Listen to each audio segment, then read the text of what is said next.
അപരയല്ല, പ്രതികരണശേഷിയുടെ മൂർത്ത രൂപമാണ്.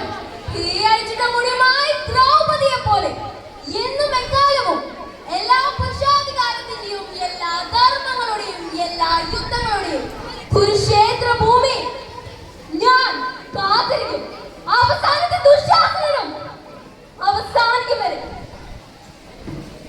സ്ത്രീ പുരാണങ്ങളിൽ, ഇതിഹാസങ്ങളിൽ, ചരിത്രങ്ങളിൽ, കഥകളിൽ, കവിതകളിൽ ഭൂമി എന്തിനാ സ്വർഗത്തിൽ പോലും ദുരിതങ്ങൾ ഏറ്റുവാങ്ങാനായി വിധിക്കപ്പെട്ടവൾ.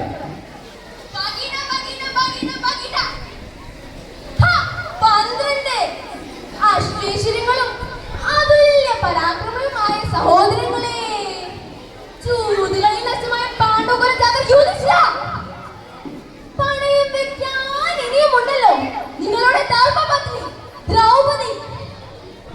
ഈ ശകുനി ഒരിക്കൽ കൂടി ചൂതുകളിൽ മായവതികൾ നിങ്ങൾക്ക് കാണിച്ചു തരട്ടെ.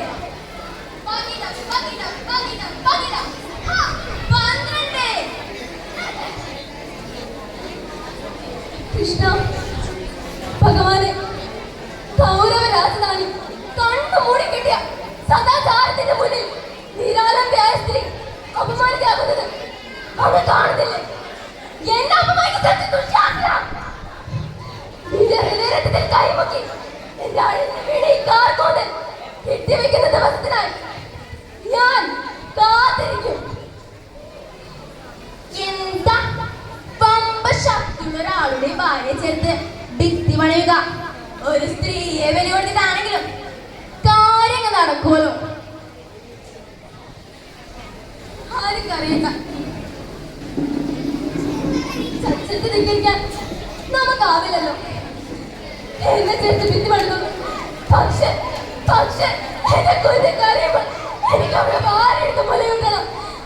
നിങ്ങളിനെ മാറും എന്റെ കൈകളും തമ്മിലക്കന്മാരെ.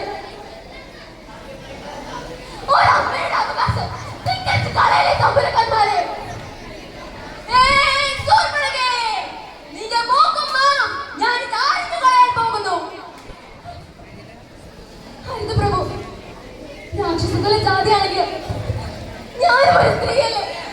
പ്രണയിച്ച് പുരുഷനത്ത് ജീവിച്ച് ഒരു കുഞ്ഞിനെ നൊന്ന് പ്രസവിക്കാനും അതിനെ മൂല കൊണ്ടുപോകാനും ഞാനും ആഗ്രഹിക്കുന്നത് എന്താണ്?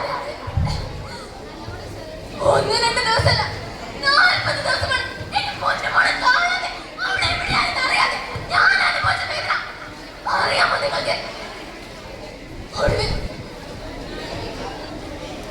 ഒടുവിൽ 41 ദിവസം കീറി പറഞ്ഞ് പണിതുപോലെ എനിക്ക് എന്റെ പൊന്നുമോളെ തിരിച്ചിട്ടി. ഏതോടെ ചീന മുടിക്കണ്ടല്ലോ എന്റെ കുട്ടി. പക്ഷേ കാലം മാറി, പെണ്ണ് മാറി, പെണ്ണിന്റെ കരുത്ത് മാറി. അവരെല്ലാം എടുത്തുകൊണ്ട് റോഡരികിൽ, ബസ് സ്റ്റാൻഡിൽ, മാളിൽ, കമ്പാർട്ട്മെന്റിൽ. ആരാ നിങ്ങള്? എന്താ നിനക്ക് വേണ്ടേ? ചേച്ചിയെ കാണാൻ ரொம்ப മാതാണ്ട്. ചേച്ചി പോടോ.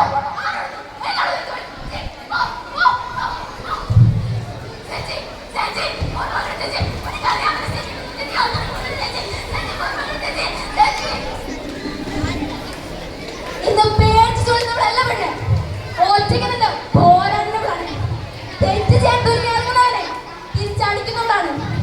അടിച്ചു കാണുന്ന പെണ്ണുങ്ങളെ മാത്രമേ നിങ്ങൾ കണ്ടിട്ടുള്ളൂ. അടിച്ചു കണ്ടുപഠിക്കുന്നവരെ കാണാൻ ഇരിക്കുന്നതേ ഉള്ളൂ. നന്ദി, നമസ്കാരം.